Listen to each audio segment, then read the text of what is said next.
I understand. But the goal is, and I've changed the way we're going to do this class a little bit. We're going to do these quizzes. And I'm not sure how we're going to do the final, if there's going to be a final. I'm not even sure there's going to be a final. If there is, it's going to be a final that will be really encouraging to you. It'll not be a difficult final. It'll be something to show you how much you've learned compared to what you knew last August about the history of the church. It'll be one of those kind of things. It'll be more name recognitions, not really something you need to study for, just something to go, wow, I did learn some stuff here. That's how I'm looking at it. And in a perfect world, we will have a joint graduation, I believe the second Tuesday in April. And at that time, I will turn in all of your tests, all of your quizzes, as well as receive the final. We'll go over the final. And then like we did last time, we got little diploma things. We'll make sure you get the diplomas and you get your little plaque and all that kind of stuff. Now, in order to qualify for the plaque, you got to do all the work. That's how that works. So over the next couple of weeks, if any of you want to know, is there anything I need to make up, it'll be basically the quizzes. So I'll just give you the quizzes, and you can take them home and do them on your honor, but I want you to do the quizzes. But that was one of the reasons I didn't hand out anything. Not that I think any of you would be tempted to cheat. I just want to make sure you're not tempted to cheat. But I just, hey, you got a quiz I can borrow from you. So I just kept all the quizzes, as you know. And at the end of the course, I'll just hand them all to you and get all the quizzes back at that time. So I'll let you do the quizzes on a take-home basis, the ones you missed, but obviously a take-home quiz, there's no such thing as 100 on a take-home makeup quiz. So you're starting with a B. So you lose 10 points for the fact that you haven't done it yet. So if you have a take-home makeup quiz, make sure you get it right, because then you'll still get a 90 out of it, which is still cool. But if you miss a couple, not good. I will also be dropping your lowest grade. So if you have one class that you missed, everyone gets to miss one class for nothing. If you've been here all the time, taking all the quizzes, I'll just drop your lowest grade. No big thing. And then we'll have an awesome thing, but I don't want to devalue the church history certificate. And I don't want to devalue the New Testament survey certificate. So that is the way you get one, is you have to do the work and show up. So that's how you get them. Any questions on that? So if you want to know where you are, come talk to me. We'll pull it up quick and see where you're at. All right. This age of progress is probably my favorite period in the history of the church. I absolutely love this time.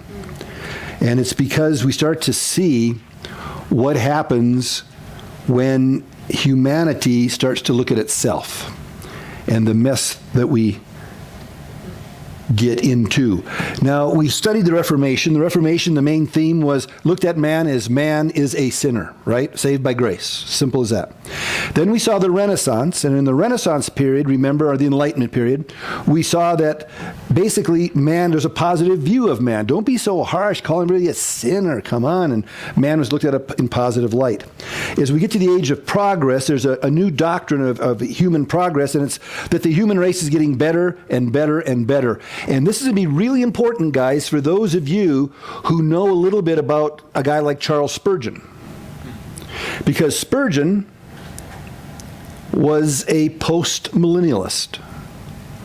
And the post-millennialist position is that the gospel will continually go out for a period of time, not necessarily 1,000 years. The millennial, in a post-millennialist, the millennium is just a phrase used for an age, but during this millennium, the gospel message will go out more and more and more, and more of the world will keep getting better and better and better and better and better, and the world gets so good that Jesus then can come back.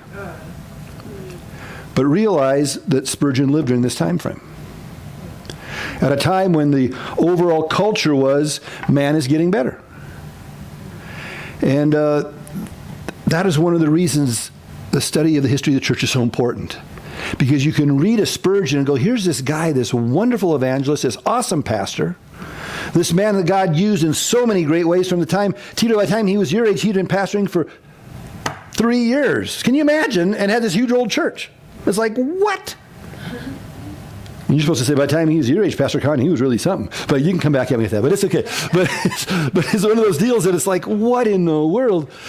But when we understand the culture, what was going on during the time, we understand he grew up, that's what he was taught. And post-millennialism comes from this time frame. So that's kind of stuff that we'll be looking at a little bit. We want to spend an awful lot of time with the French Revolution. Because the French Revolution is probably the greatest event that had the most impact on the church over the past 2,000 years. The French Revolution was humongous. Humongous, humongous.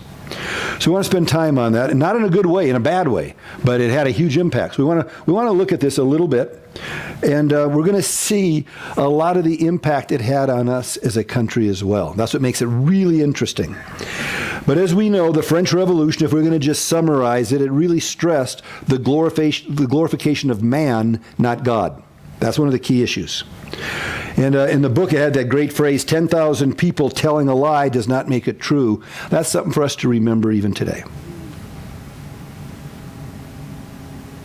The majority of something does not necessarily make it right. Christianity is not a democracy. It is a theocracy. God is on the throne. And voting has nothing to do with the Christian faith.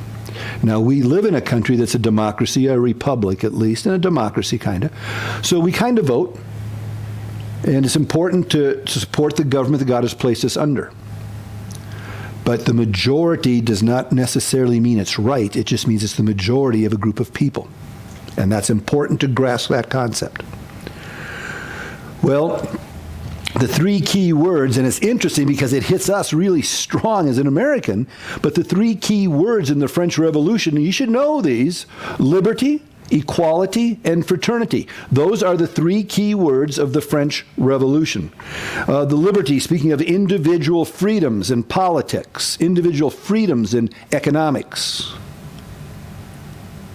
Equality, rights, equal rights, regardless of background, regardless of ethnicity, regardless of our financial position, and brotherhood, our fraternity, but brotherhood. That powerful sense that we're in this together. And those were the three major words that defined the going forth of the French Revolution. Now, we want to stop and take a look at this because it is just, I don't even know where to begin with all this. I spent way too much time yesterday and today reading about the French Revolution. In church history, I've never taught it at this length before. I've usually just kind of assumed people knew what it was because I didn't really study it that much. So I didn't study it a lot, but I spent maybe 5 hours or so just studying the French Revolution a little bit. And man, it's crazy. It's just absolutely crazy. God has allowed me to spend time in Paris and to study a little bit about it just through writings on Paris and all, and go to the Bastille and go to these different places and get a little bit about it. But as I study it now, I started recognizing street names and building names, and I go, oh, that's why that's over there. Oh, that's why that's there. And Notre Dame is unbelievable what took place in Notre Dame. The book just comments on it, but it's crazy. So let's go back to see what the world was like in France. Let's live in Paris or even outside of Paris back in, let's say, 1885. Let's just, 1785. We'll just pick a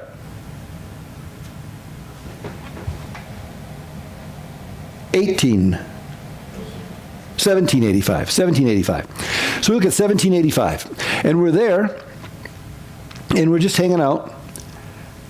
And if we are regular people, we've got nothing.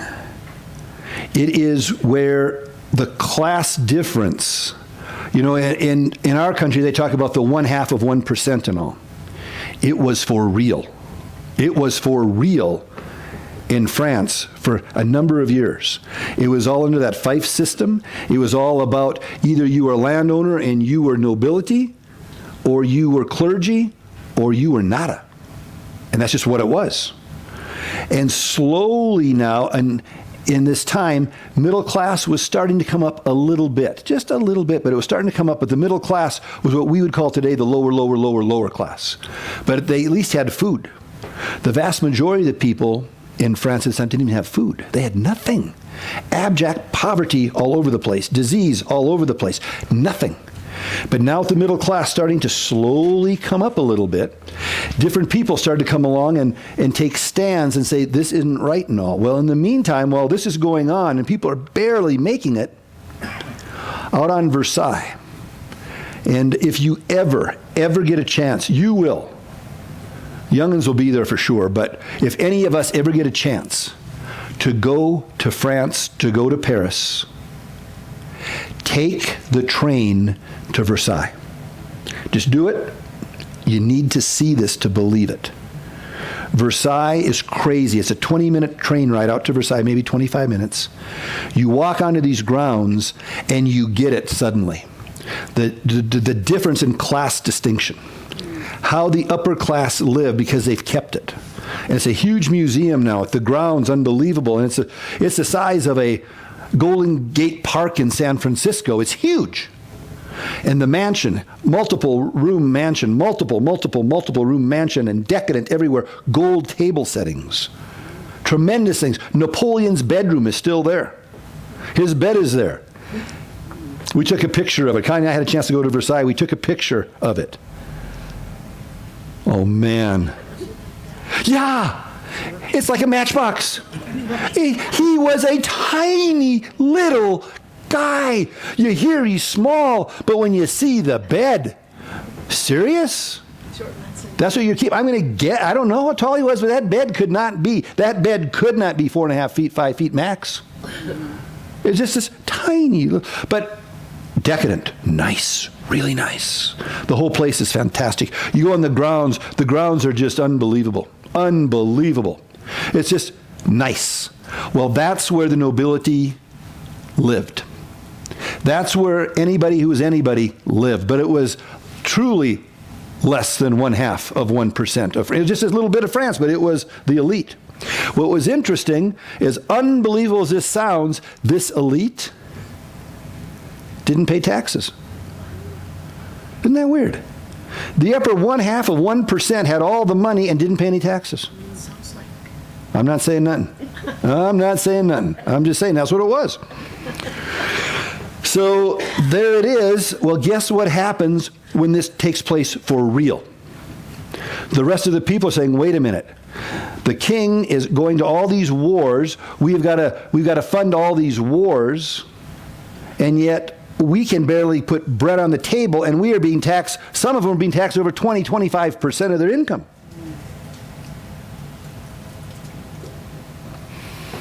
The American Revolution was going over taxation without representation, I believe, wasn't it? Over the tea tax. Do you remember what percent of the income during the Revolutionary War of the money they were making was going to tax? I don't either. It was under 10%, though. I know that. I know it was under 10%. We fought a war for that. The French Revolution took place when they were being taxed less than 25%. But they said, enough, we can't afford this.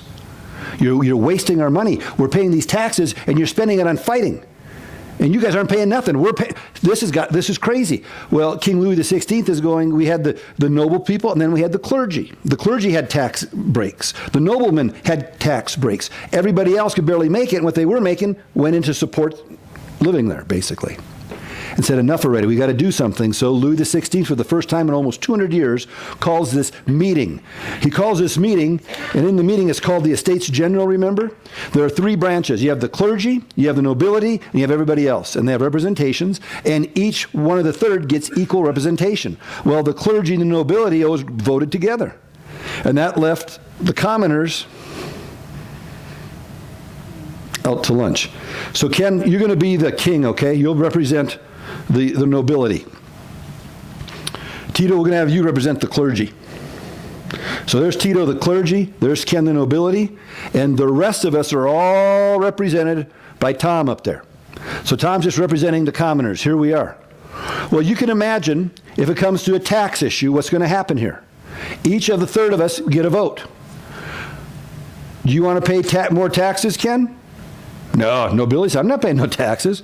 Clergy, you want to give up your tax exemption? No. Tom, you want to pay taxes? No. Do you think Tom should pay taxes? Of course. You think Tom should pay taxes? You don't want to pay? Let's vote. Majority wins. Let's vote. You see what happens? It's not good. It is not good. Do you think Tom is not happy with this? Do you think we're not happy with this? We're going, wait a minute. Wait a stinking minute. This is just flat out wrong. So a guy named Robespierre, and you'll see his name in France, in Paris. They got streets named after him. They got subway stations named after him. I don't know what Robespierre is. He's a heavy hitter here of the French Revolution. He is a speaker for the people. That's going to be Tom. So all of a sudden, Robespierre says, this is crazy. And on May 1st, notice the year, 1789. This is the year of the French Revolution. But on May 1st, just 2 months before it all goes crazy, Robespierre says, enough of this. You guys will be paying taxes. You've got to pay taxes. You've got the money. You've got to pay taxes. Well, guess what happened? King Louis XVI, that'll be Sidsky over there. King Louis XVI says, you know what? We're not going to let you talk anymore, Robespierre. You went a little crazy. We're going to you need to calm down. And you don't get the floor anymore. This is nuts. And they silence him. Tom comes to us and says, I said they got to pay taxes, and they won't give me the floor to even speak. Do you think we're happy about that? We're not even a little bit happy about that. We're not even a little bit happy about that. So then something happens that is way crazy. We come together, a bunch of us, of the commoners, and we break into an armory there, and we steal 28,000 muskets. The government, Sidsky's government, basically, he's running the whole thing. His armory for weapons, we break in there in mass, just thousands of us, and we take 2,800 guns. This is awesome. We're gonna take care of this right now. Give me some gunpowder. You got some gunpowder? Because Sidsky's not stupid. He made certain, as civilians, we didn't have weapons. So no guns for us. Strong gun control Sidsky put in place. So we got guns, we got no gunpowder.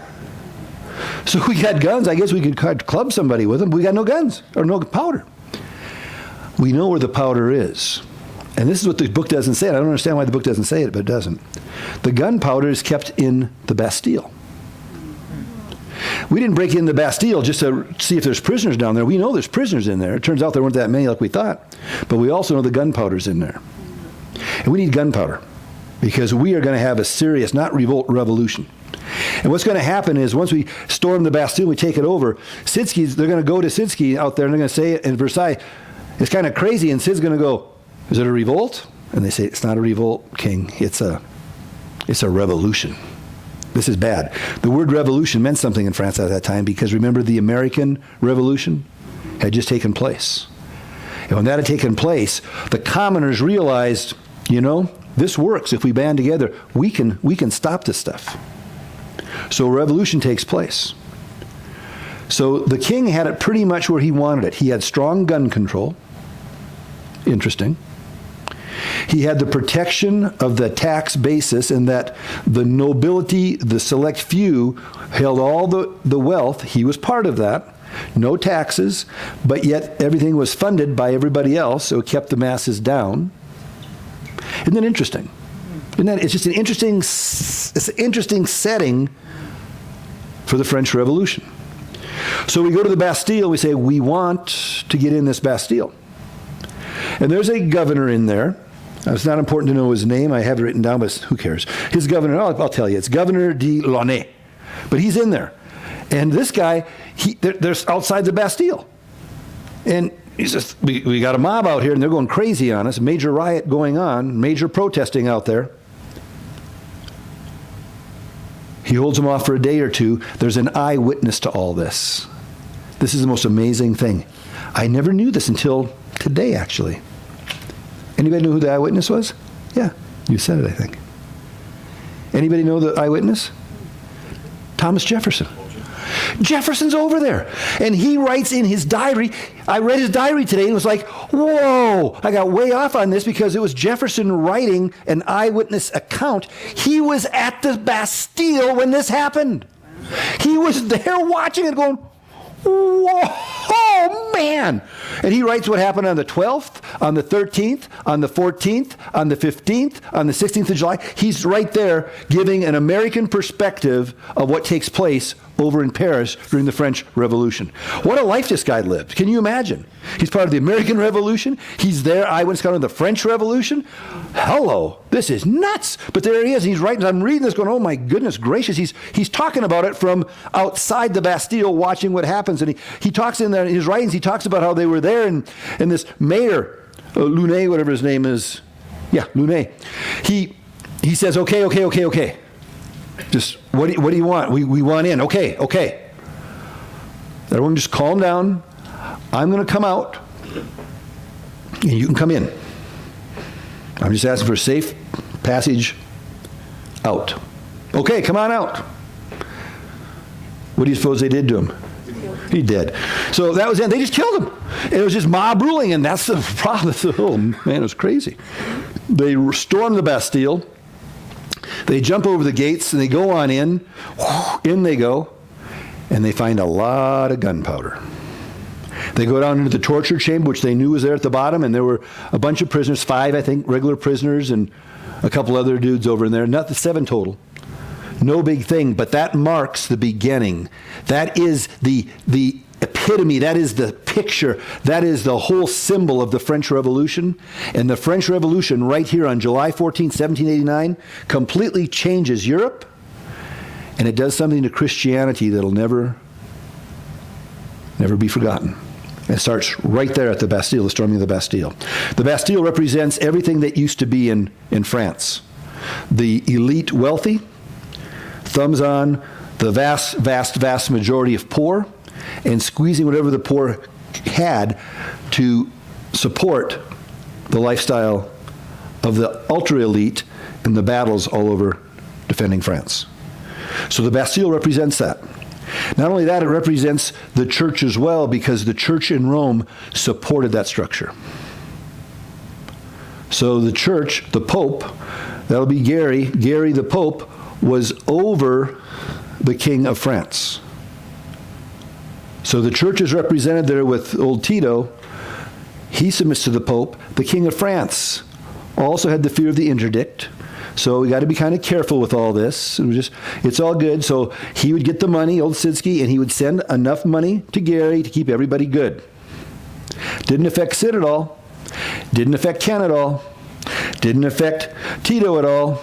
Tom it affected. It affected Tom. He had to work a little bit more. He had to go with a little bit less. And the people finally had it. All of us had said, enough already. This has got to stop.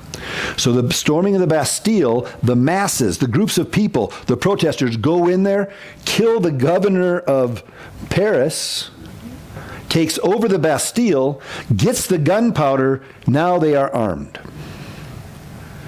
And this starts a very quick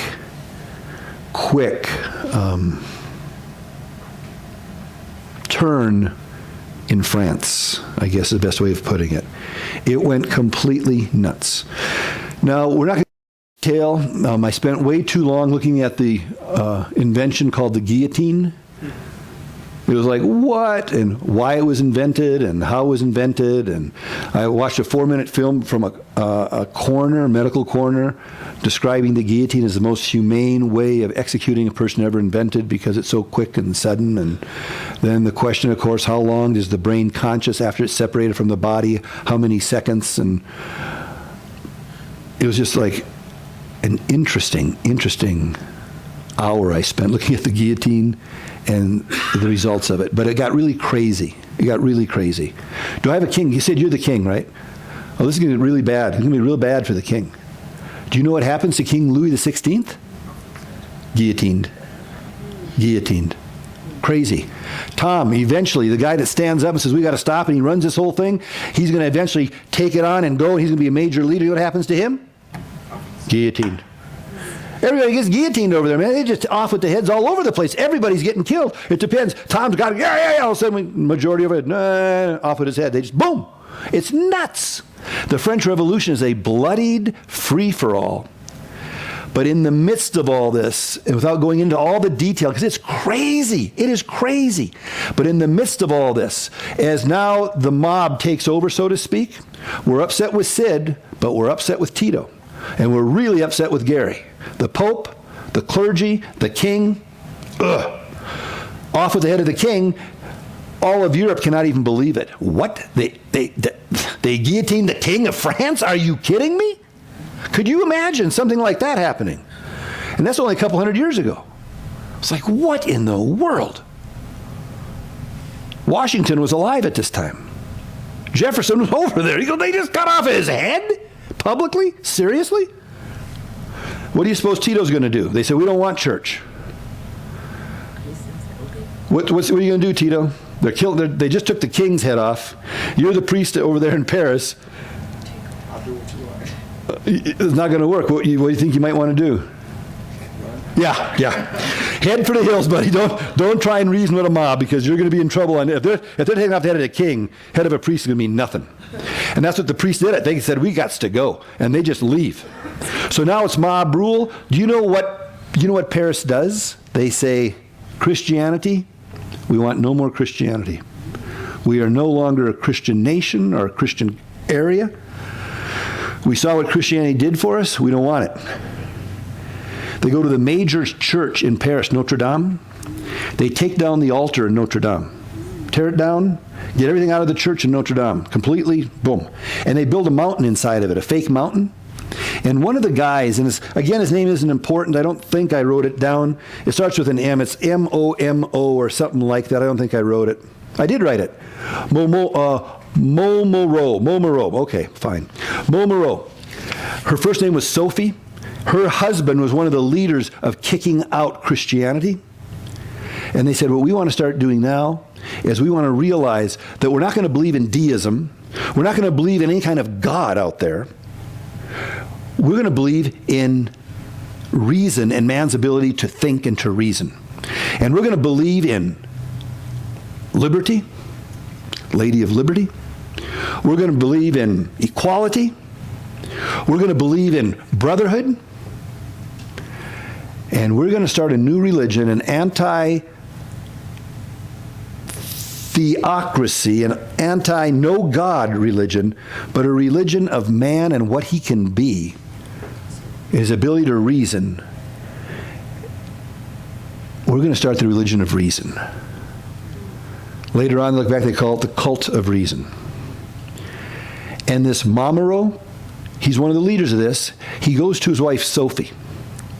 And he says, Sophie, we're going to have a goddess of reason celebration at Notre Dame. And I want you to be the role of the goddess. If we put an image in there, people are going to worship that image.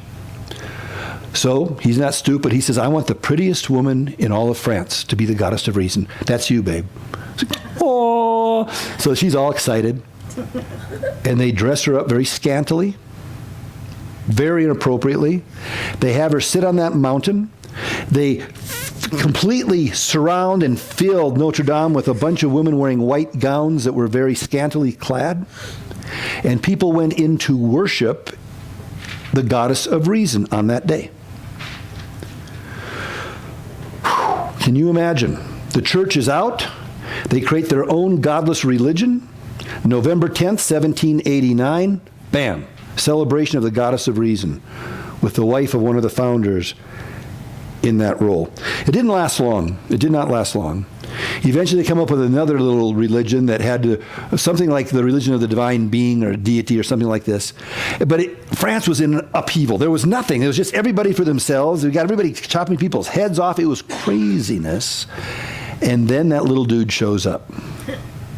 Old Napoleon. He comes on the scene. Little in stature, but he's got a great vision, man. And he settles things down big time.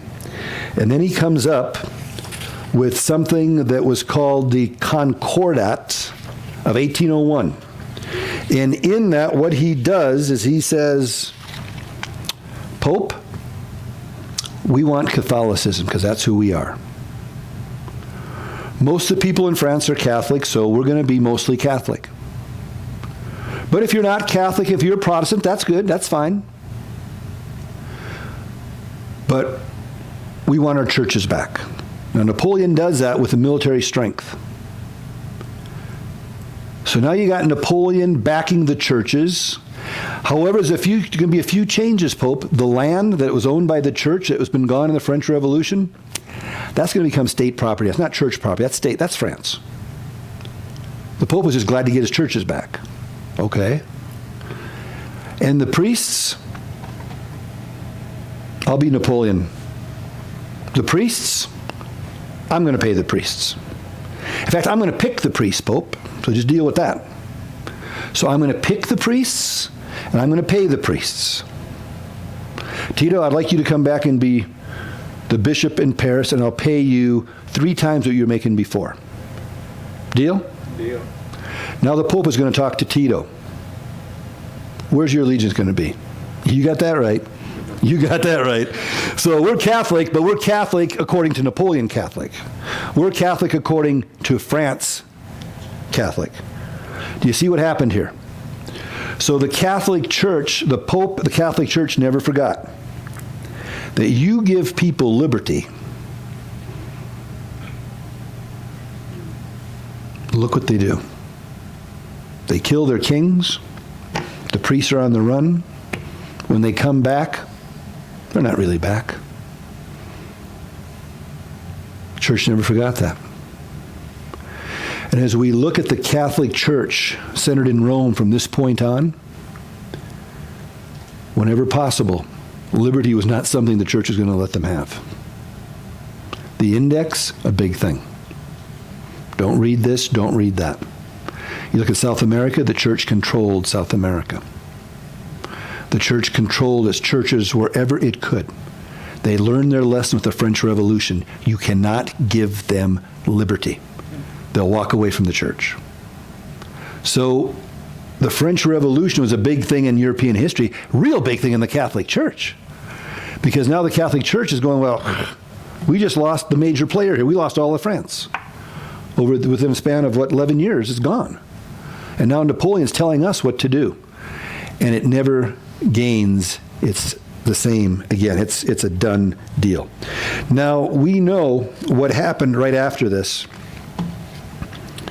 We won't cover all that. We've covered, that's enough of that. We won't cover that. We'll cover that. So then what was just kind of crazy, this happens, the Pope watches all this going on as he sees the guillotine coming out and all the stuff going on, and the Pope's response is absolutely nada. He just backs off, and it happens. Then all of a sudden, 1846, so half a century after the French Revolution, basically, here comes Pope Pius IX. Now, Pope Pius IX, nice guy, well-meaning, sweet guy. Everyone loved Pope Pius. He's a nice guy, just a nice guy. The liberals said, this dude, he's really a decent guy. The Papal States, remember all that land around Rome that the Pope had control of?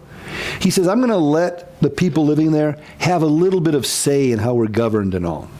So I'm going to let you guys go ahead and have that, and let's just come together on this. This will be great. And your prime ministry is going to be this Count Pellegrino, as in the water, Pellegrino Rossi.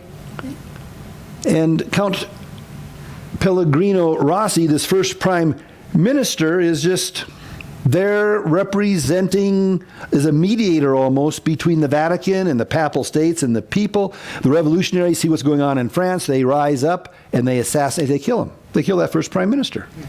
When that happens, a riot breaks out. Pius goes, oh, this is nuts. He takes off out of the city. The French military comes on in with Napoleon's established this French dynasty over there.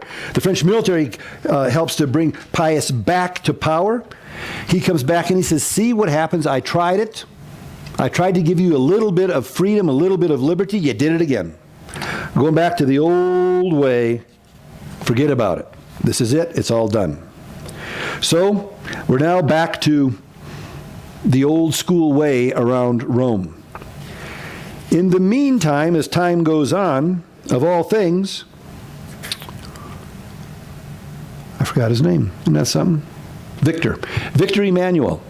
Victor Emmanuel, he's from a regal family on his dad's side in Sardinia. His mom is an Austrian. And he comes on the scene as the king of this little tiny Sardinia. And he's over in Florence, and while he's in Florence, all the stuff is going on. They look to him and say, we're going to make you the king of Italy. So now he's proclaimed the king of Italy. The Papal States, the Pope's got all this control. They say, forget about it. We're going with the king of Italy. The French soldiers are all there around the Vatican and around Rome, protecting against all these people coming up, this king of Italy and all of a sudden, there's war back in France. And the French government says, guys, it's nice of you to protect the Pope and all, but we need you back here. They're gone. Got a little issue right now. Immediately, old Victor comes right on in to Rome. The Pope has but one place to go, behind those walls. In the Republican primary, I just smiled when I heard it. When Pope Francis was in Mexico, and he talked about no true Christian would hide behind a wall or build walls and that. And Trump obviously had some advisor who was right on top of it, because it was like, well, that's really true. Because as he flew back on his plane, he went back behind his walls, based on this moment right here. Because now the Italians are coming into Rome. The French soldiers are gone. The Pope is completely exposed. He goes right back into the Vatican, 1870. He goes into the Vatican, shuts the gates, and he calls himself now the prisoner of the Vatican. He's in there. He's there. And that becomes where he stays for a minute. But then he does something that history says probably wasn't the best thing he ever did. Because Victor Emmanuel comes in, he's going to set up a new country in that, and the Pope gives messages from the Vatican to the people of Italy all around the Vatican. He says, don't be part of this. Don't be part of setting up the government. Don't be part of anything. Just stay out of it. So they do. So Victor Emmanuel sets it up with no Catholic concern whatsoever. He just sets up Italy. And the Pope is in there. And that becomes an issue for quite some time. Now, in 1870, again, he calls something that is called, in history, is called Vatican I. The First Vatican Council. There's Vatican I, then there's Vatican II in the 1960s. Vatican II is really a pretty amazing thing. Pope John Paul the 23rd calls that one. John Paul, was it John Paul or John? John Paul? John Paul the 23rd. If you study him, he was a pretty amazing guy, this guy. John Paul 23rd, and he called that, is it John the 23rd or John Paul? I don't know. I don't know what it was. Can you check on that? Vatican II, John or John Paul? But either way, him. The 23rd, I know that. But he called this Vatican II in the 60s, and it was the only time that a church council, Trent, Vatican I or Vatican II, it was the only time a Roman Catholic council was called for something, not against something, or to initiate a doctrine against something. But it was a council called for something. It had 4 parts to it, and it was a very strong, Vatican II was a very good thing, I believe, for the Roman Catholic Church. Really a good thing. Vatican I, not so much. Vatican I was a knee-jerk reaction because Pope Pius IX was in serious trouble, man. He's in there. Italy has gone bonkers. They're forming a nation all around him, and he's in his little Vatican all of a sudden. He used to have all this land and all this income, and France has gone completely crazy, and Napoleon had done a job on that whole thing with that Concordat thing, and now with the Papal States are gone, and he's a prisoner in the Vatican. He says, don't do anything, just let it play out, let this thing go on. And then he calls Vatican I, and in it he says, supreme authority goes to me. I have supreme authority in the church, number one. Number two, when I'm Pope John the 23rd, thank you. Pope John the 23rd, not Pope John Paul, John the 23rd. So the Papal infallibility is the second thing. So he hits with the supreme authority of the Pope, and then papal infallibility. Now, papal infallibility is an interesting thing. Notice when it came about, 1870. Not until 1870, guys. So the infallibility of the papacy was not a doctrine until the last 150 years. That's a brand new doctrine. And as a result of Pope Pius IX being holed up in the Vatican, he calls Vatican I, he says, whatever I say is it.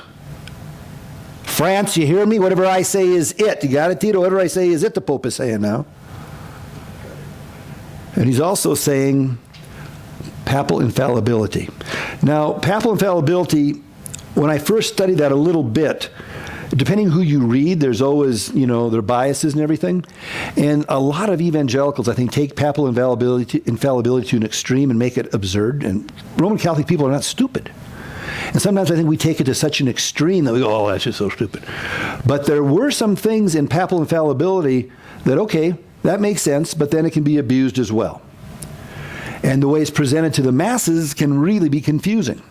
But papal infallibility in its original thing was that when he sat in the chair, ex cathedra, Tommy was on the test. Man, he's getting to know me. That's really sad.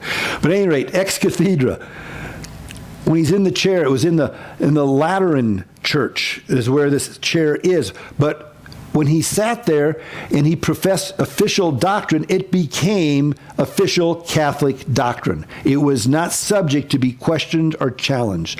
The Jesuits then started writing about ex cathedra and came so far as to say that when the Pope is sitting in the chair, God is thinking in his mind.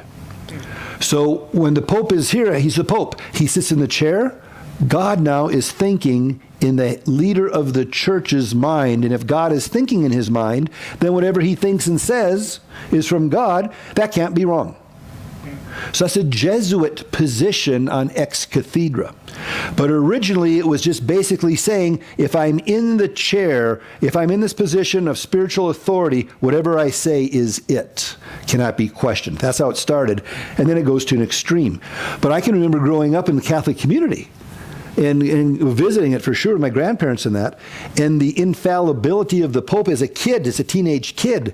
They didn't say infallibility of the Pope, but they definitely taught me that if the Pope said it, you don't question it, that's it. Those with Catholic background, that'd be pretty much true, is it not? That's just what it was. If the Pope said it, that's it. He is never wrong. He is, I hate to say God on earth, but that's what it amounts to. When we look at this time after Vatican I, and you look at the hymns that were written, the hymns now were not, in the Roman Catholic Church, stopped being written to worship God.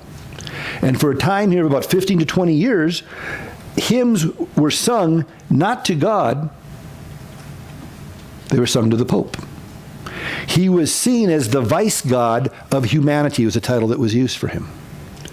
And it was mostly a political struggle because you had all this revolution going on in France that succeeded, revolution in the United States that succeeded, and now Italy in the Papal States, they got a revolution going and they've got to stop it, and this is what starts to happen.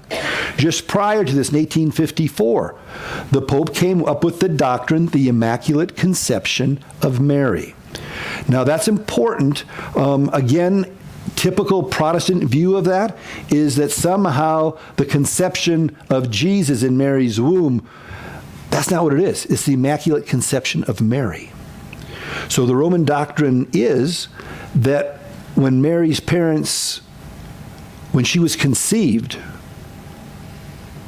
in her mother's womb, God, knowing that this little baby girl would be the one he was going to use to bring Jesus to the world, based on the future merit of what she would do, giving birth and raising Jesus, removed the sinful nature at conception, so that Mary was born without the sinful nature. The Immaculate Conception of Mary. That's the Roman doctrine. 1854 is when that came about as a papal doctrine. So when we hear the Immaculate Conception of Mary, it's a papal doctrine that's been around for about 160, 70 years. It's a fairly new doctrine that came from the 18th century with all these political things, and some of these doctrines now start flying out to make a distinction of the Roman Catholic religion. So Ex cathedra, you see where the Catholic Church is responding now. It's a political response because their finances are in trouble. Their strength is in trouble. It's a serious, serious issue going on. So they try to isolate themselves from a changing world, and they pull back in. So that's all we're going to cover on the Roman Catholic Church and the French Revolution. That's chapter 1. Or that was the first chapter we looked at. The second chapter, it shifts. And we look at England. This is a very quick one. With England, we have some pretty good things going on, and you've read it in the book. There's no need for us to go too much into it. But there is a pretty cool little thing going on there in England, and that's those two schools, those two movements. And I'm not sure how to pronounce it, if it's Clapham or Clapham. Clapham? Clapham, that just kind of sounds fun. Clapham. Any of those will work. I don't know how to pronounce it. I should have looked it up. I never did. But anyway, that's what it is.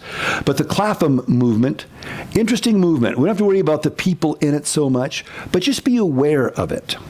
Because in England at this time, you've got this Clapham movement, and then we've got this Oxford movement. The Oxford movement is from the State Church of England. And the Oxford movement, and it's easy to remember the Oxford because you think of Oxford as that fancy university and all that, and it was the upper Oxford. And they had this movement in church where they said, we got to have a high church. High church, think candles, think sacraments, think robes, think collars and kneeling and up and down and up and down and up and down. And there are people that they like that type of worship. That worship is okay. If you're born again and you like it, do it. That's all right. Church. But they insisted on that type of a church, a high church. Their emphasis is on the worship of God. But they said you have to worship this way. So they said, this is how we're going to worship, like this. It was the Church of England. You read it in the book. It branches off into the Roman Catholic part of a church. A little group forms off of that. And the Church of England comes, Episcopalian comes out of all this. When you go to the Episcopal Church, you'll see a high church format.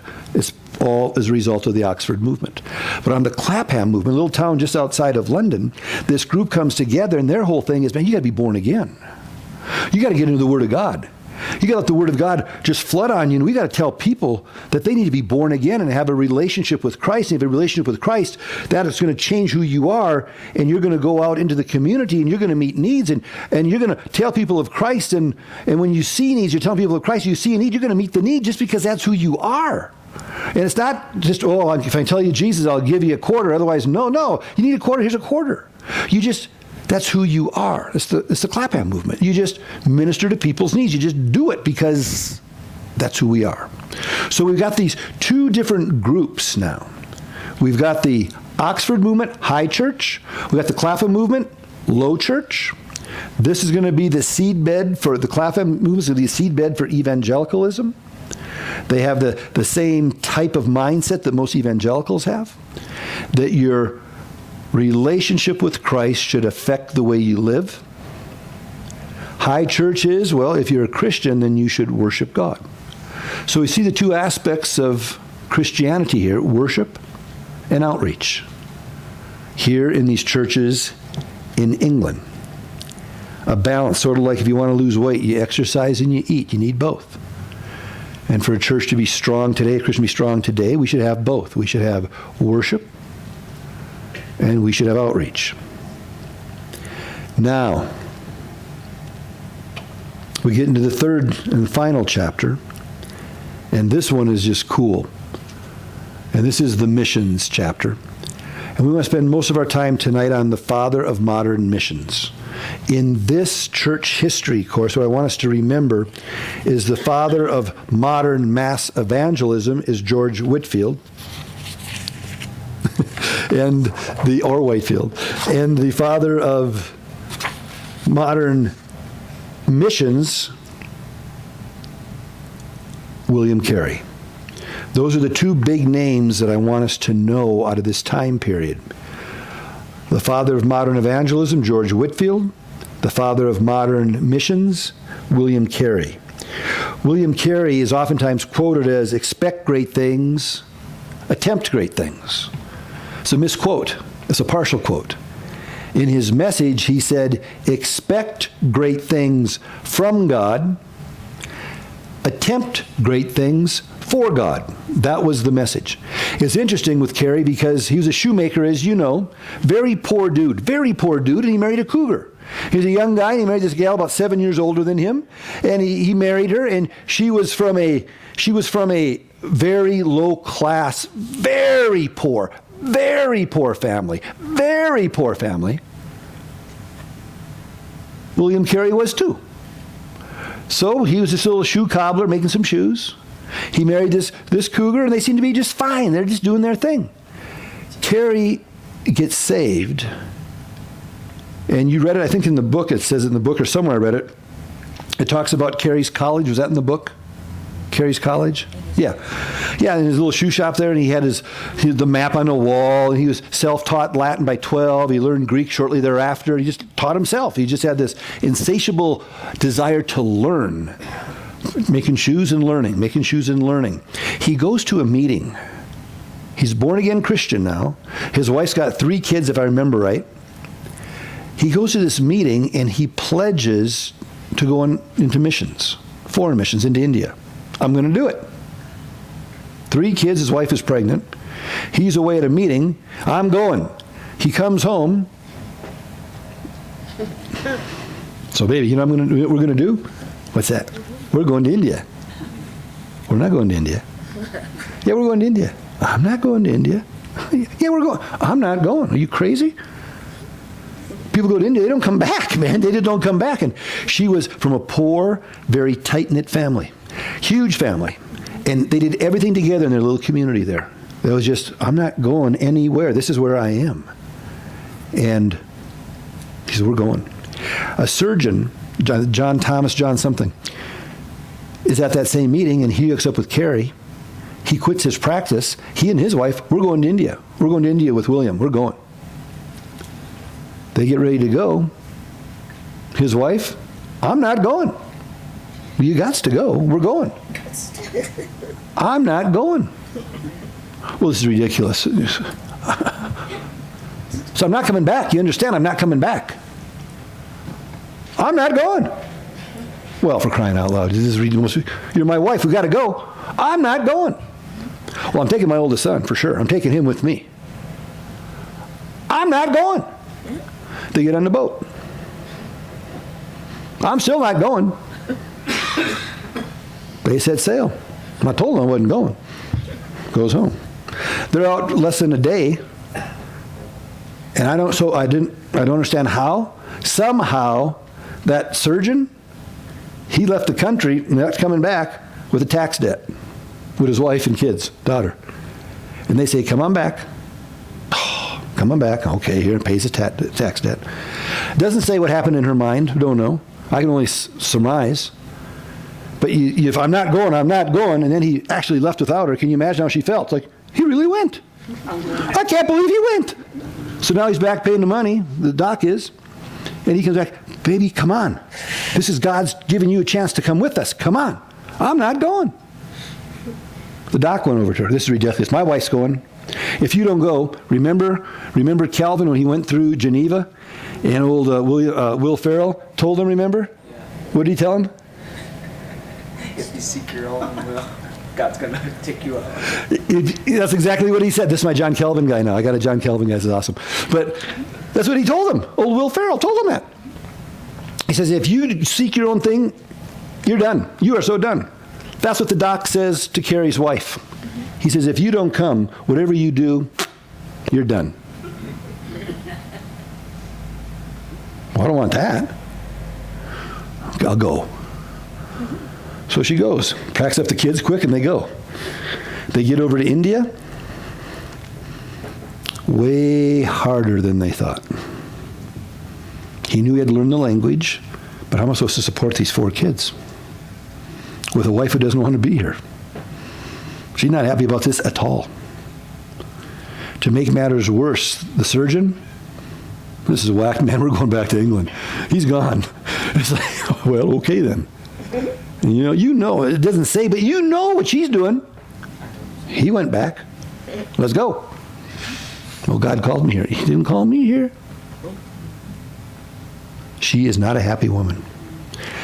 He spends time just trying to make a living, trying to learn the languages. He ends up translating 6 different Indian languages out of India. 6 different languages, translates the Bible into 6 different languages. Eventually 29 different dialects and everything. This man without a high school degree, self-taught, and God uses him unbelievably in India. Unbelievably in India. He learns the languages, learns the dialect. His home life is stinky.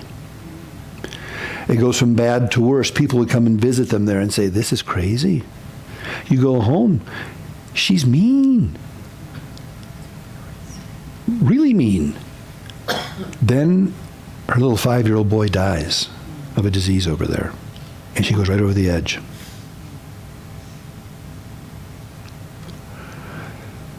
William Carey doesn't do the best thing.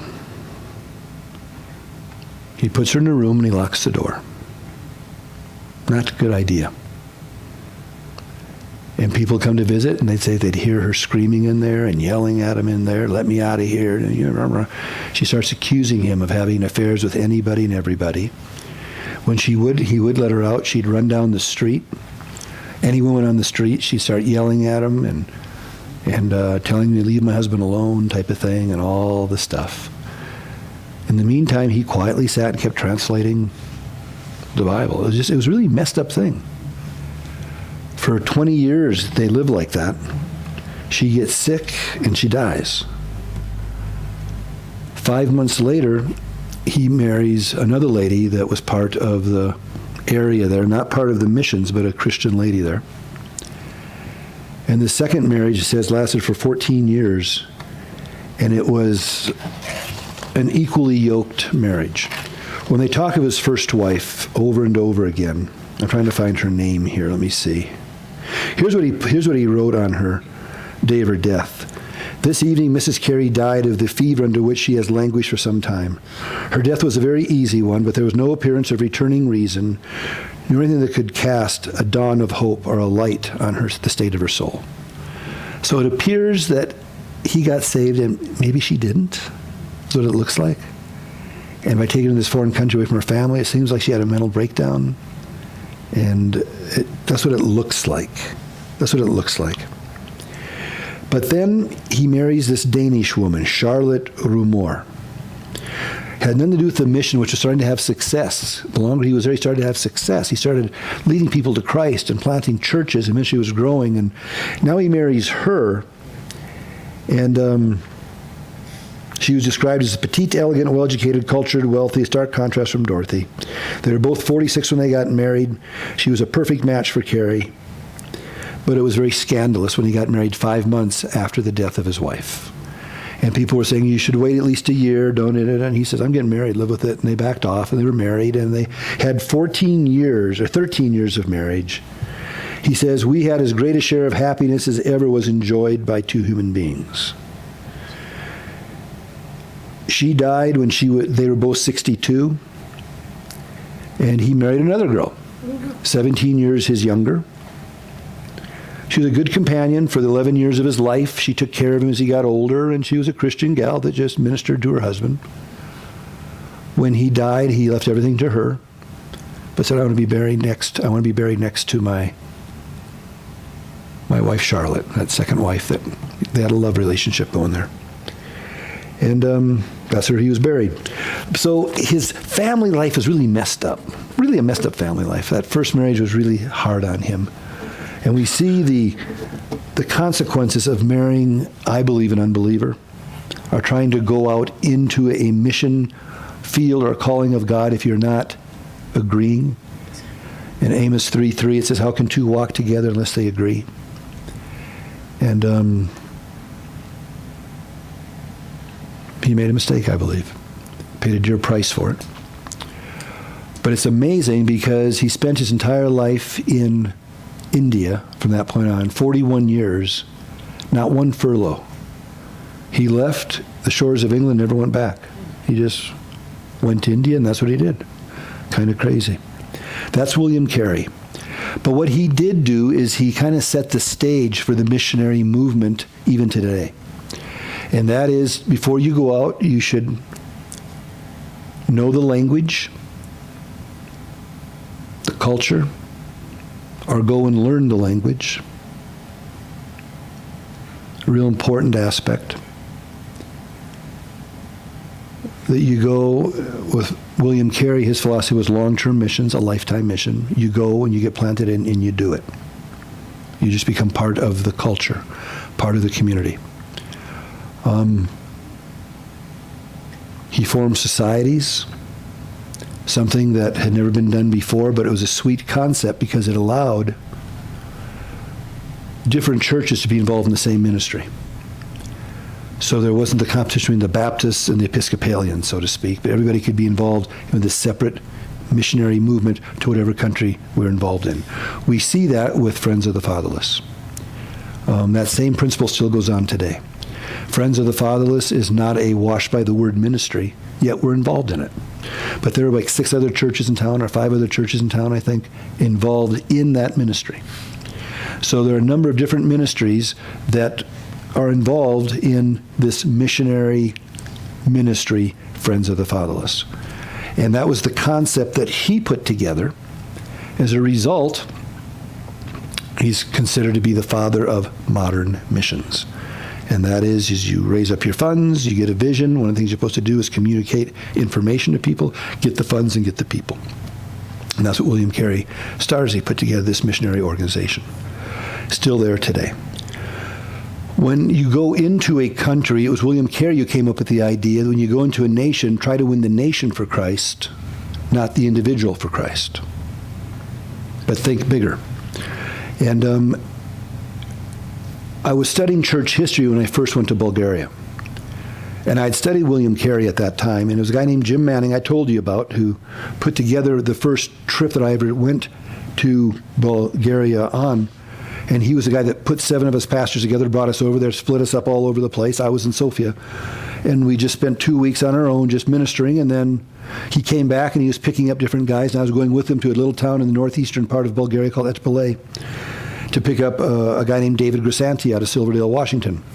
And he's going to go up there, and everyone else had been out of Sofia. I'd been in Sofia the whole time. He says, Con, you want to go with me to Etepele and get David, and you can see a little bit of the countryside? I would love to, yeah.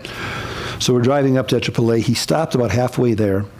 Beautiful valley, beautiful valley. Serbia's on one side of you, but then on this side is Bulgaria, right on that border. And we look over there, and we're looking from the west of Bulgaria out across Bulgaria. Beautiful, unbelievably beautiful. We stop, we go on this rock. Let's get out and stretch our legs. So we go out and stretch our legs. I'm standing there. And he pulled a William Carey on me. Now, I left there thinking I'll never go back, but what he said stuck in my heart. Because we're looking, and he says, do you realize that God has given you an opportunity not just to reach a young man, Ludmil, for Christ and invest in him, but through him, who knows what God can do. He says, you heard our talk. We'll see what David says, but none of the other pastors got an inroad. You're the only one that got an inroad. He says, do you realize that God has opened up an avenue for you where you could possibly be used by him to reach an entire former Soviet Union country for Christ? You could actually have an impact on that. And when he said it, I remember thinking like, whoa. But then I came to my senses quick. So I'm going home. Nobody got time for this. But then, as I continued to teach church history, came back against William Carey, the father of modern missions, and saw these principles that were laid out. When the opportunity came to go back and teach a seminar, that popped in my head.